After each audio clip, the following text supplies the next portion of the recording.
हरी शरणम गाइस। तो चलिए देखते हैं भगवत गीता आज हमें क्या ज्ञान देती है ओसीडी के लिए।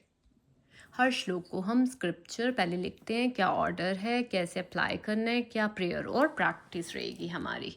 आज का श्लोक है, माया के गुणों से मोहग्रस्त होने पर अज्ञानी पुरुष पूर्णतः भौतिक कार्यों में संलग्न रहकर उनमें आसक्त हो जाते हैं। यद्यपि उनके ये कार्य ज्ञानाभाव के कारण अधम होते हैं, किंतु ज्ञानी को चाहिए कि उन्हें विचलित ना करे। अब इस श्लोक को मैंने लिख लिया है।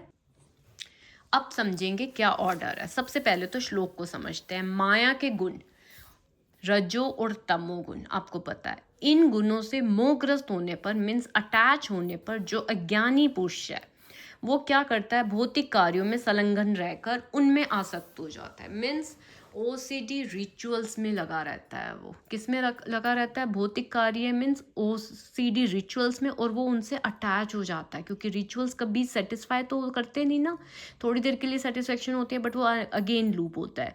तो माया के गुण, हमें ये पता चल गया कि ये जो रिचुअल्स होते हैं वो माया के गुण, क्योंकि हमें जो इंट्रूसिव थॉट्स आते हैं वो समझो वो माया के गुणों से आते हैं। थॉट्स आते हैं, इन थॉट से हम अटैच होते हैं और अटैच होकर हम क्या करते हैं, भौतिक कार्य मीन्स ओसीडी रिचुअल्स करते हैं और उनमें अटैच हो जाते हैं। फिर अब हमें ये भी पता है कि ये कार्य किस लिए हो रहे हैं, ज्ञान की कमी के कारण, और इन कार्यों को अधम कहा गया है। अधम मीन्स जो अज्ञान के कारण, डर के कारण कार्य होते हैं वो अधम कार्य होते हैं। ठीक है, किंतु ज्ञानी को चाहिए कि उन्हें विचलित ना करे। बस सिंपल बात। जो ज्ञानी होगा ना वो अपने इन माया के गुणों से जो भी थॉट्स आ रहे हैं उससे विचलित ना हो। जो ओसीडी माइंड आपको कह रहा है ये करो वो करो, बस उसको एज अ ऑब्जर्वर देख के चले जाओ, वो ज्ञानी होता है। कितना अच्छा श्लोक है ना, दोबारा से पढ़ना आपको। माया के गुणों से मोहग्रस्त होने पर मीन्स रजो और तमो गुण से जो इंट्रूसिव थॉट्स आते हैं उससे मोहग्रस्त होने पर अज्ञानी पुरुष भौतिक कार्यों में लगा रहता है, मीन्स ओसीडी रिचुअल्स पे लगा रहता है, लेकिन ये कार्य ज्ञान की कमी के कारण अधम होते हैं। उसको ये समझ ही नहीं आ रहा कि ये किस लिए हो रहे हैं, ये रिचुअल्स किसके कारण हो रहे हैं, अपने आप हो रहे हैं ज्ञान की कमी के कारण। लेकिन ज्ञानी को चाहिए, जो ज्ञानी होगा वो उससे विचलित नहीं होगा। अब देखिए, अब आप क्या करेंगे कि जैसे ही कोई इंट्रूसिव थॉट्स आया है तो आप समझोगे कि ये माया के गुणों से नेचुरल प्रोसेस है थॉट्स का आना। आप माइंड से लड़ोगे नहीं, आप विचलित नहीं होगे। क्या नहीं होगे, आप विचलित नहीं होगे। कोई कुछ भी आप रिपीट नहीं करोगे, आप लड़ोगे नहीं, आप केवल और केवल उसे एज अ दृष्टा ऑब्जर्व करोगे। ठीक है, तो अब आता है कि आप इसको क्या OCD versus Bhagavad Gita strategy है। सबसे पहले ओसीडी क्या चाहती है कि आप भौतिक कार्यों में क्या रहो, आसक्त ही रहो, मीन्स अटैच ही रहो। भौतिक कार्य मीन्स ओसीडी रिचुअल्स में आप अटैच रहो क्योंकि ये उसकी स्ट्रैटेजी है।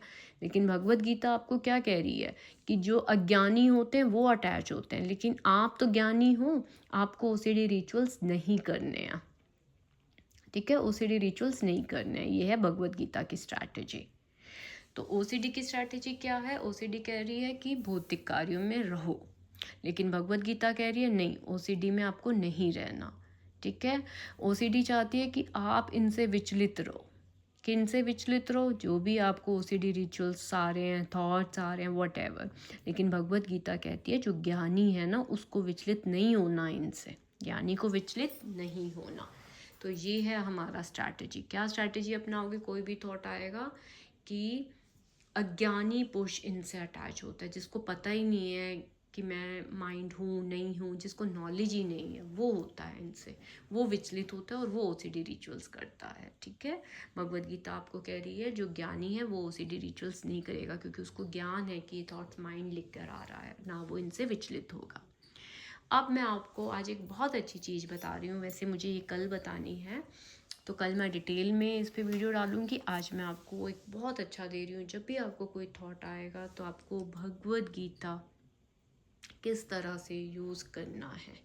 ठीक है, ये देखिए, बी से भक्ति, बी स्टैंड्स फॉर भक्ति। व्हाट डज भक्ति मीन्स, भक्ति का मतलब है कि भगवत गीता का हर श्लोक जो आपको ऑर्डर दे रहा है ना आप वो फॉलो करोगे।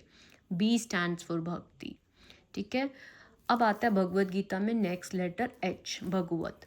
Hold steady, what does it mean?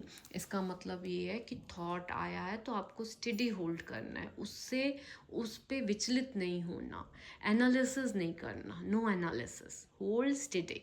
Next आता है ए फॉर एक्सेप्ट, एक्सेप्ट करना है थॉट्स। क्यों? क्योंकि हमें पता है कि वो रजो और तमोगुण के कारण आते हैं, और इन जो ये जो थॉट्स हैं ये इन गुणों के कारण बदलते रहते हैं, क्योंकि इन गुणों की प्रधानता के अकॉर्डिंग आते हैं। तो आपका कार्य होना चाहिए अपने इन गुणों के ऊपर वर्क करो।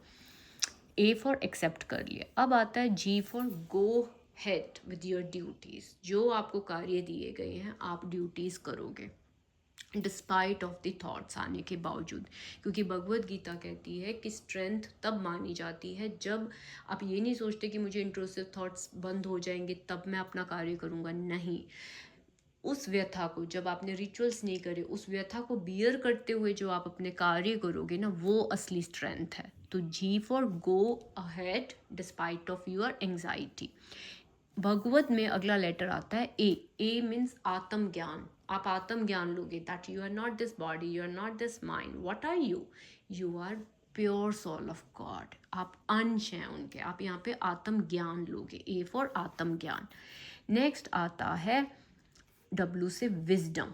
अपना विजडम जगाएंगे, विवेक जगाएंगे। फटाफट जैसे ही कोई इंट्रूसिव थॉट आया है आपको तो आप जागृत हो जाएंगे कि आप कि ये गेम चल रही है, ओसीडी वर्सेस भगवत गीता। आपकी ये गेम चल रही है, आप अपने आप को याद दिलाएंगे। ठीक है। ए से आप एक्ट करेंगे एज, जैसे ही आपका विवेक जागेगा तो आप कैसे करेंगे? A for act as a observer, आप केवल ऑब्जर्व करेंगे। डी से डिटैच हो जाएंगे उस थॉट से, उस सिचुएशन से, वो जो आपको माइंड रिचुअल करने के लिए बोल रहा है आप उसको अपने आप को डिटैच कर लोगे। भगवत के बाद आता है Gita. G stands for give up control, ritual, surrender कर देंगे। आपने देखा होगा गुरुजी हमेशा इस पोजीशन में होते हैं ना, ऐसे सरेंडर किया होता है। What does it mean? कि ऐसा नहीं है कि मेरे में ये जो मेंटल वाली वृत्तियां हैं, नेगेटिव थॉट्स, मुझे इसको कंट्रोल करना है। नहीं, मैं जैसा भी हूँ मैं अपने आप को आपको सरेंडर करता हूँ। कंट्रोल करने की कुछ भी कोशिश नहीं करना। तो जी मीन्स गिव अप कर देंगे आप सरेंडर को, कंट्रोल को, वृत्तियाँ को। आई से बहुत important thing, ignore repetitive behaviour. आपको रिपीटेटिव, आपने कोई टास्क एक बार कर लिया आप उसे रिपीट नहीं करेंगे। I for ignore. टी से टॉलरेट एंग्जाइटी, क्योंकि यही आपका युद्ध है भगवद गीता के अकॉर्डिंग। कुछ भी है, थोड़ी देर की एंग्जाइटी होगी, वो पीक पे जाएगी, वो नीचे आएगी। Tolerate anxiety. ए से आनंद। आनंद की अनुभूति कहाँ होती है आपको पता होगा। आनंद की अनुभूति इसमें नहीं होती कि अगर आपको अच्छे थॉट्स आने लग जाएंगे तो आप आनंदित रहेंगे, गंदे थॉट्स पे नहीं। आनंदित, जो आनंद होता है, कल के श्लोक में हमने किया था, आनंद अंदर होता है। अंदर कब होता है? जब आप थॉट्स को अच्छे और बुरे उनका लेबल नहीं करते हो, उस ड्युअलिटी से मुक्त रहते हो कि अच्छे थॉट्स, बुरे थॉट्स, थॉट थॉट है, दैट्स इट। तो आपको इनर आनंद होता है। अब इस को कैसे यूज़ करोगे? फॉर एग्जाम्पल आप पूजा कर रहे हैं, आपको कोई इंट्रूसिव थॉट आ गया, ठीक है, फटाफट से आप पहला लेटर भगवत गीता का क्या है? बी, भक्ति। मीन्स आपको याद करना है भक्ति किसको कहेंगे। भगवत गीता का हर श्लोक जो आपको ऑर्डर दे रहा है, अगर आप उसको फॉलो कर रहे हैं, वो भक्ति है आपके लिए। ठीक है। तो आप बी से याद रखेंगे कि मुझे भगवत गीता ने मुझे जो इंस्ट्रक्शंस दिए, I have to follow that. फटाफट से आपको याद आ जाएगा। एच से होल्ड स्टडी, एनालिसिस नहीं करना। आपको थॉट आया पूजा करते हुए, नेगेटिव थॉट का एनालिसिस नहीं करेंगे। आप क्या करेंगे? बस स्टडी, कुछ एनालिसिस नहीं करना। ए से एक्सेप्ट, आप एक्सेप्ट कर लोगे, हाँ पूजा करते हुए मुझे इंट्रूसिव थॉट्स आया है गुणों के, क्योंकि हमें पता है ये गुणों के कारण आता है। जी से तब भी उन थॉट्स के बाद भी आप अपनी पूजा को कंटिन्यू करोगे। राइट। ए से आप आत्मज्ञान में अपने आप को फटाफट से पहुंचाओगे। आत्मज्ञान, आप ये माइंड नहीं है, आप एक गेम में है। ठीक है, you are not this body, you are not this mind. आत्मज्ञान लोगे। डब्ल्यू से विजडम, फटाफट से आप अपना विवेक, विजडम जगाएंगे। किस चीज़ में? कि आप ये ओसीडी गेम खेल रहे हैं। ठीक है, ये माइंड गेम है, this is a mind game. उस विजडम के जागते ही दो चीज़ें आप करोगे। ए से फटाफट से आप अपने आप उस को, जो जब आप पूजा कर रहे हो तो आप उन थॉट्स को देखोगे एज ऑब्जर्वर कि थॉट्स आ रही हैं। अपने आप को आप अलग कर लोगे, डिटैच कर लोगे उन थॉट्स से, डी से डिटैच कर लोगे। अब आता है गीता जी। जब आपने पूजा करते हुए अपने आप को ऑब्जर्वर भी कर लिया, डिटैच भी कर लिया, अब आप अपने आप को कंप्लीट सरेंडर कर दोगे। हे हरि, मैं अपनी इन वृत्तियों को भी आप पे समर्पित कर रहा हूँ। मैं ये कोशिश नहीं कर रहा ये थॉट्स ये सब खत्म हो जाए, नहीं, मैं अपनी पूजा कंप्लीट कर रहा हूँ। दैट्स कंट्रोल, गिव अप करना है रिचुअल्स का, ठीक है। रिचुअल्स नहीं करने। आई से इग्नोर करना है। क्या इग्नोर करना है? पूजा कुछ रिपीट नहीं करनी। इग्नोर रेपिटेटिव बिहेवियर करना है। आपने बैठ के पूजा करी, कंप्लीट पूजा, बस।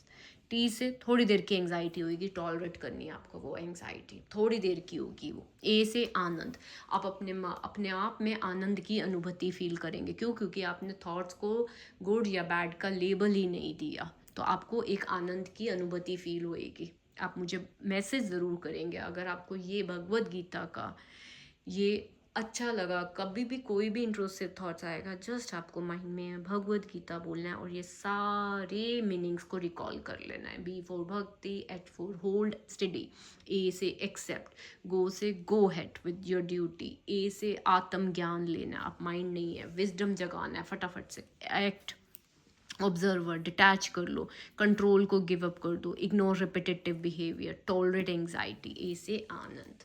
ओके तो मेरे साथ आप 5 सूत्रास बोलते हैं। I am the best, I can do it, God is always with me, I am a winner, today is my new day. अब वो टाइम आ गया जब मुझे अपने माइंड को कंट्रोल करना है। मेरे माइंड को मुझे कंट्रोल नहीं करना, ठीक है। मेरे पास इतना अच्छा टूल है भगवद गीता का, इतना अच्छा, दिस इज़ अ टूल। और हर इंट्रूसिव थॉट्स पे आप बस केवल अब भगवद गीता का ये याद रखेंगे और इसको बोलेंगे, ठीक है। ओके गाइज, हरि शरणम, थैंक यू।